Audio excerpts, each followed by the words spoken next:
Hey Bella, I'm just going to make you a quick video. I hope this helps.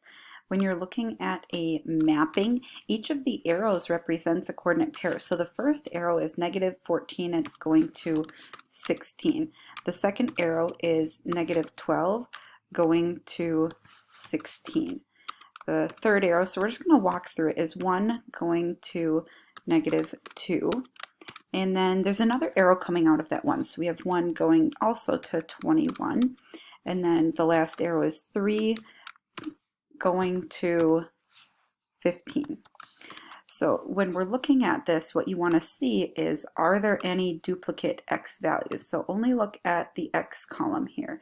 And if you notice, there's a 1 here and a 1 here. As indicated by the 2 arrows coming out of the 1, that one is not a function.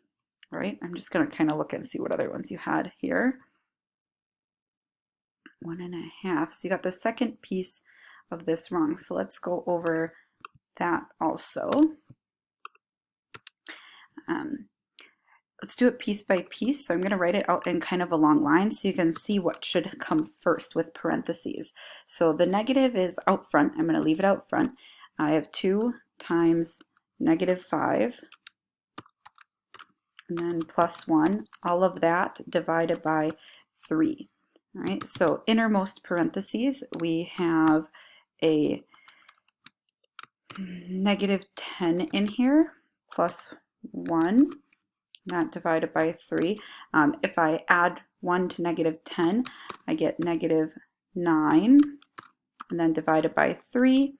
So negative times a negative is a positive. So positive 9 divided by 3 equals 3, which we can see is the correct answer.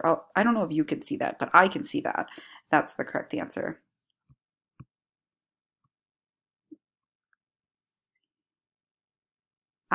Close. So this one, I actually just emailed the student. I wonder if it's still in my copy paste about that. Yes. All right. So, right here, the absolute value makes anything on the inside positive or negative. So if I were to say the absolute value of -11, right, that equals 11. And if I do the absolute value of +11, that equals 11 as well. This is a mixed review problem from chapter 1, which we did end up skipping because we have done it in the past and the scores don't really improve whether we teach it or not. And so it's just kind of a mixed review problem. So if you don't quite get it. So we set up the inside both equal to +11 and -11 and then solve both sides to get our 2 values. So it looks like you're solving for half the answer, correct, and then missing the other half. All right, awesome. You actually did a great job on the homework. And the way that I grade, which I'm going to explain tomorrow to people in our little meetings, is that any score that you get, so you have unlimited attempts on your homework. You can do this more than once. And your score was a 2.4 or something out of 3. I actually can't see it right now. I can't see that. Round that up.